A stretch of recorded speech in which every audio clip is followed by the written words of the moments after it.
ಆತ್ಮೀಯ ವೀಕ್ಷಕರೇ, ನಿಮಗೆಲ್ಲರಿಗೂ ಮೀಡಿಯಾ ಇನ್ಫಾರ್ಮೇಷನ್ ಟೆಕ್ ಯೂಟ್ಯೂಬ್ ವಾಹಿನಿಗೆ ಆದರದ ಸ್ವಾಗತ. ಇವತ್ತು ನಾವು ಕರ್ನಾಟಕದಲ್ಲಿ ಸದ್ದು ಮಾಡುತ್ತಿರುವ ಒಂದು ಇಂಪಾರ್ಟೆಂಟ್ ವಿಷಯದ ಬಗ್ಗೆ ಚರ್ಚೆ ಮಾಡಲಿದ್ದೇವೆ. ಅದು ಏನೆಂದು ನಿಮಗೆ ಗೊತ್ತೇ ಇದೆ, ಅದೇ ಬೈಕ್ ಟ್ಯಾಕ್ಸಿಯ ವಿವಾದ. ಹಾಗಾದರೆ ಏನಿದು? ಮತ್ತೆ ಬೈಕ್ ಟ್ಯಾಕ್ಸಿಯು ಸಂಕಷ್ಟಕ್ಕೆ ಸಿಲುಕಿದೆಯಾ? ಹಾಗಾದರೆ ನೀವು ಬೈಕ್ ಟ್ಯಾಕ್ಸಿ ಓಡಿಸುವವರು ಏನು ಮಾಡಬೇಕು ಹಾಗೂ ಕಾನೂನು ಏನು ಹೇಳುತ್ತದೆ ಎಂಬುದನ್ನು ಈ ಸಂಚಿಕೆಯಲ್ಲಿ ನಾವು ನಿಮಗೆ ಸಂಕ್ಷಿಪ್ತವಾಗಿ ತಿಳಿಸಲಿದ್ದೇವೆ.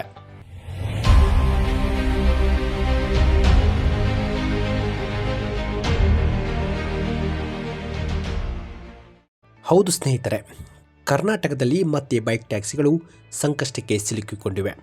ಕರ್ನಾಟಕದಲ್ಲಿ ಸಾರಿಗೆ ಇಲಾಖೆಯು ಅಕ್ರಮ ಬೈಕ್ ಟ್ಯಾಕ್ಸಿಗಳ ವಿರುದ್ಧ ಕಾರ್ಯಾಚರಣೆ ನಡೆಸಿದ್ದು, ಬೆಂಗಳೂರು ಒಂದರಲ್ಲಿ ಇಂದು 263 ಬೈಕ್ ಟ್ಯಾಕ್ಸಿಗಳನ್ನು ವಶಕ್ಕೆ ಪಡೆಯಲಾಗಿದೆ. ಸುಪ್ರೀಂ ಕೋರ್ಟ್ನಲ್ಲಿ ಮೇಲ್ಮನವಿ ಸಲ್ಲಿಸಿರುವ ಹಿನ್ನೆಲೆಯಲ್ಲಿ ಇಲಾಖೆಯು ಈ ಕಠಿಣ ತನಿಖೆ ಮತ್ತು ವಾಹನ ಜಪ್ತಿ ಪ್ರಕ್ರಿಯೆಯನ್ನು ಮರುಪ್ರಾರಂಭಿಸಿದೆ. ವಿವಿಧ ಆರ್ಟಿಒ ಅಧಿಕಾರಿಗಳು ಮತ್ತು ಸಾರಿಗೆ ಇಲಾಖೆಯ ನಗರದ ಬೇರೆ ಬೇರೆ ಪ್ರದೇಶಗಳಲ್ಲಿ ಕಾರ್ಯಾಚರಣೆ ನಡೆಸಿ ಒಟ್ಟು 263 ಬೈಕ್ ಟ್ಯಾಕ್ಸಿಗಳನ್ನು ವಶಕ್ಕೆ ಪಡೆದುಕೊಂಡಿದ್ದಾರೆ.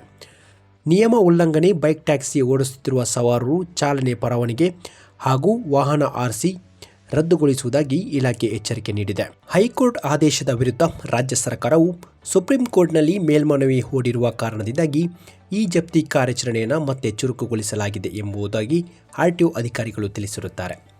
ಬೆಂಗಳೂರಿನಲ್ಲಿ ಬೈಕ್ ಟ್ಯಾಕ್ಸಿಗಳ ವಿರುದ್ಧ ಆಟೋ ಮತ್ತು ಟ್ಯಾಕ್ಸಿ ಚಾಲಕರ ಸಂಘಟನೆಗಳು ನಿರಂತರ ವಿರೋಧ ವ್ಯಕ್ತಪಡಿಸಿದ್ದು, ಸಾರಿಗೆ ಇಲಾಖೆ ಕೂಡ ಇದಕ್ಕೆ ಕಟ್ಟುನಿಟ್ಟಿನ ಕ್ರಮ ಮುಂದುವರಿಸಿದೆ. ಹಾಗಾದರೆ ನಾವು ಬೈಕ್ ಟ್ಯಾಕ್ಸಿಯನ್ನು ಓಡಿಸಬಹುದೇ? ಕಾರ್ಯಾಚರಣೆಗೆ ಕಾರಣ ಮತ್ತು ಕೆಲವೊಂದು ಹಿನ್ನೆಲೆಗಳು ಇಲ್ಲಿವೆ. ಏಕೆಂದರೆ ಜನವರಿಯಲ್ಲಿ ತೀರ್ಪು ನೀಡಿರುವ ಹೈಕೋರ್ಟ್ ಕೆಲವೊಂದು ನಿಬಂಧನೆಗಳನ್ನು ಇಲ್ಲಿ ತಿಳಿಸಿರುತ್ತದೆ. ಅದೇನು ಎಂಬುದನ್ನು ನಾನು ನಿಮಗೆ ಇಲ್ಲಿ ತಿಳಿಸಿಕೊಡಲಿದ್ದೇನೆ. ಜನವರಿ 2026ರಲ್ಲಿ ಹೈಕೋರ್ಟ್ ಮೋಟಾರ್ ವಾಹನ ಕಾಯ್ದೆಯಡಿ ಬೈಕ್ಗಳನ್ನು ಕಾಂಟ್ರಾಕ್ಟರ್ ಕ್ಯಾರೇಜ್ ಆಗಿ ಪರಿಗಣಿಸಬಹುದು ಮತ್ತು ಕೇವಲ ದ್ವಿಚಕ್ರ ವಾಹನ ಎಂಬ ಕಾರಣಕ್ಕೆ ಅನುಮತಿ ನಿರಾಕರಿಸುವಂತಿಲ್ಲ ಎಂದು ತೀರ್ಪು ನೀಡಿತ್ತು. ಹೈಕೋರ್ಟ್ ಬೈಕ್ ಟ್ಯಾಕ್ಸಿಗಳ ಕಾರ್ಯಾಚರಣೆಯನ್ನು ತಡೆದಂತೆ ಸರ್ಕಾರಕ್ಕೆ ಯಾವುದೇ ಕಟ್ಟುನಿಟ್ಟಿನ ಆದೇಶ ನೀಡಿಲ್ಲ, ಬದಲಾಗಿ ನಿಯಮ ರೂಪಿಸಲು ಹೇಳಿದೆ ಎಂದು ಇಲಾಖೆ ಸ್ಪಷ್ಟಪಡಿಸಿದೆ. ಹೈಕೋರ್ಟ್ ಆದೇಶದ ವಿರುದ್ಧ ರಾಜ್ಯ ಸರ್ಕಾರವು ಈಗಲೇ ಸುಪ್ರೀಂ ಕೋರ್ಟ್ ಮೇಲ್ಮನವಿಯನ್ನು ಸಲ್ಲಿಸಿದೆ. ಅಪೀಲು ದಾಖಲಾದ ಬೆನ್ನಲ್ಲೇ ಇಲಾಖೆಯು ತನ್ನ ತಪಾಸಣೆಯನ್ನು ಇವತ್ತು ತೀವ್ರಗೊಳಿಸಿದೆ ಎನ್ನಲಾಗಿದೆ. ಸವಾರರು ಮತ್ತು ಆಟೋ ಚಾಲಕರ ನಡುವಿನ ಸಂಘರ್ಷ ಮತ್ತೆ ತಾರಕಕ್ಕೆ ಏರಿದೆ. ಇಲ್ಲೊಂದು ದಯನೀಯ ಪರಿಸ್ಥಿತಿ ಏನೆಂದರೆ, ಕಾರ್ಯಾಚರಣೆ ವೇಳೆ ಆಟೋ ಚಾಲಕರು ತಾವೇ ಬೈಕ್ ಟ್ಯಾಕ್ಸಿಗಳನ್ನು ಬುಕ್ ಮಾಡಿ ಸವಾರರು ಸ್ಥಳಕ್ಕೆ ಬಂದ ತಕ್ಷಣ ಆರ್ಟಿಒ ಅಧಿಕಾರಿಗಳಿಗೆ ಹಿಡಿದುಕೊಡುತ್ತಿದ್ದಾರೆ ಎಂಬುದು ಬೈಕ್ ಸವಾರರ ಅಳಲು. ಇದೊಂದು ಸರ್ಕಾರದ ಕರುಣೆ ಇಲ್ಲದ ಕಾನೂನು ಎಂದರೆ ತಪ್ಪಾಗಲಾರದು. ಮೊದಲಾಗಿ ಮಾಹಿತಿಯನ್ನು ನೀಡಬೇಕು, ಆಮೇಲೆ ನಿಯಮ ಉಲ್ಲಂಘನೆಯಾದರೆ ಮಾತ್ರ ಈ ತರಹದ ಕ್ರಮಗಳನ್ನು ತೆಗೆದುಕೊಳ್ಳಬಹುದು. ಆದರೆ ಸುಪ್ರೀಂ ಕೋರ್ಟ್ನಲ್ಲಿ ಅಪೀಲು ದಾಖಲಾದ ತಕ್ಷಣ ಈ ತರಹದ ಹಠಾತ್ ಕ್ರಮಗಳು ಎಷ್ಟು ಸರಿ ಹೇಳಿ? ಇದೇ ಸರ್ಕಾರದ ಕಾನೂನು ಬಿಡಿ, ಅವರು ಏನು ಮಾಡಿದರೂ ಸರಿ ಎನ್ನುವ ಮನೋಭಾವ ಅವರದ್ದು.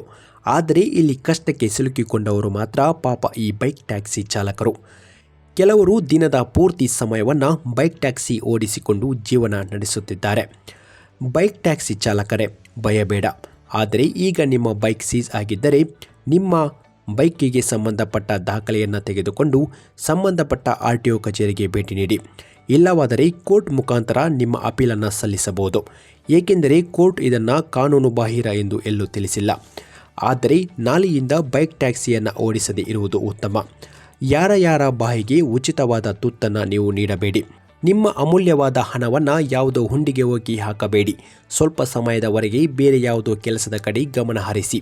ನಿಮ್ಮ ಬೆಳವಣಿಗೆಯು ಮತ್ತೊಂದು ಕಾರಣದಿಂದ ಬೆಳಕಿಗೆ ಬರಬಹುದು. ನಿಮ್ಮ ಸುರಕ್ಷತೆ ನಿಮ್ಮ ಕೈಯಲ್ಲಿ. ಸ್ವಲ್ಪ ದಿನದಲ್ಲಿ ಸುಪ್ರೀಂ ಕೋರ್ಟ್ನಿಂದ ಗ್ರೀನ್ ಸಿಗ್ನಲ್ ಬಂದೇ ಬರುತ್ತದೆ. ಏಕೆಂದರೆ ಇದು ಬೆಂಗಳೂರು. ಇಲ್ಲಿ ಬೈಕ್ ಟ್ಯಾಕ್ಸಿ ಅನ್ನೋದು ಬೇಕೇ ಬೇಕು, ಇಲ್ಲವಾದಿದ್ದರೆ ಬಹಳ ಕಷ್ಟ. ಹಾಗಾದರೆ ಪ್ರಯಾಣಿಕರು ಕರೆದ ಎಲ್ಲ ಕಡೆಗೆ ರಿಕ್ಷಾ ಚಾಲಕರು ಬರಲು ಸಾಧ್ಯವೇ? ಇದಕ್ಕೆ ತಕ್ಕ ಕಾನೂನು ತರಬೇಕು. ಹಾಗೆ ದರಗಳ ವಿವರಗಳನ್ನು ಕೂಡ ಈ ಕಾನೂನು ಪ್ರತಿಯಲ್ಲಿ ನಮೂದಿಸಬೇಕು. ಇಲ್ಲವಾದಿದ್ದರೆ ಇಲ್ಲಿ ಆಟೋ ಚಾಲಕರ ದರ್ಬಾರು ಪ್ರಾರಂಭವಾಗುತ್ತದೆ. ಮುಂದಿನ ದಿನದಲ್ಲಿ ಬೈಕ್ ಟ್ಯಾಕ್ಸಿಗೆ ಸರಿಯಾದ ಕಾನೂನು ತರಲಿ ಹಾಗೂ ಕರ್ನಾಟಕದ ಯುವಕರಿಗೆ ಮಾತ್ರ ಕರ್ನಾಟಕದಲ್ಲಿ ಬೈಕ್ ಟ್ಯಾಕ್ಸಿಯನ್ನು ಓಡಿಸಲು ಸೂಕ್ತವಾದ ಪರವಾನಗಿಯನ್ನು ನೀಡಬೇಕು. ಏಕೆಂದರೆ ಇದು ಸುರಕ್ಷತೆಯ ದೃಷ್ಟಿಯಿಂದ ತುಂಬ ಉತ್ತಮ. ಬೇರೆ ರಾಜ್ಯದ ಬೈಕ್ಗಳು ಇಲ್ಲಿ ಟ್ಯಾಕ್ಸಿ ಮುಖಾಂತರ ಓಡುತ್ತಿದ್ದರೆ ಅದು ಕಾನೂನು ಬಾಹಿರವಾಗುತ್ತದೆ ಹಾಗೂ ಇದು ಬಹಳ ಅಪಾಯ ಕೂಡ. ಏನಾದರೂ ಅಪರಾಧವನ್ನು ಎಸಗಿ ತಮ್ಮ ರಾಜ್ಯಕ್ಕೆ ಯಾವುದೋ ಮೂಲೆಯಲ್ಲಿ ಅವಿತುಕೊಳ್ಳಿದ್ದರೆ ಅವರನ್ನು ಪತ್ತೆ ಹಚ್ಚುವುದು ತುಂಬ ಕಷ್ಟ ಸಾಧ್ಯ ಬಿಡಿ. ಕೊನೆಯದಾಗಿ ನಮ್ಮ ಬೈಕ್ ಟ್ಯಾಕ್ಸಿ ಚಾಲಕರಿಗೆ ಒಂದು ಮನವಿ. ನಾಳೆಯಿಂದ ನೀವು ಬೈಕ್ ಟ್ಯಾಕ್ಸಿಯನ್ನು ಓಡಿಸದೇ ಇರುವುದು ಉತ್ತಮ. ದಿನದ ವರಮಾನವನ್ನು ಸುಖ ಸುಮ್ಮನೆ ಕಳೆದುಕೊಳ್ಳುವುದು ಬೇಡ. ಅದಕ್ಕಾಗಿ ಪರ್ಯಾಯವಾಗಿ ಏನಾದರೂ ಯೋಚನೆ ಮಾಡಿ ಎನ್ನುತ್ತಾ ಈ ಸಂಚಿಕೆಯನ್ನು ಇಲ್ಲಿಗೆ ಮುಗಿಸುತ್ತೇವೆ. ಏನಾದರೂ ಸುಪ್ರೀಂ ಕೋರ್ಟ್ನಿಂದ ಗ್ರೀನ್ ಸಿಗ್ನಲ್ ಬಂದಿದ್ದೆ ಆದರೆ ನಾವು ನಿಮಗೆ ಅದರ ಸಂಕ್ಷಿಪ್ತ ವಿವರವನ್ನು ನೀಡುತ್ತೇವೆ. ಅಲ್ಲಿಯವರೆಗೆ ಬೈಕ್ ಟ್ಯಾಕ್ಸಿಯನ್ನು ಓಡಿಸಬೇಡಿ. ಮುಂದಿನ ದಿನಗಳ ತೀರ್ಪನ್ನು ನಾವು ಸ್ವಾಗತಿಸೋಣ. ಜೈ ಹಿಂದ್, ಜೈ ಭಾರತ್ ಮಾತೆ.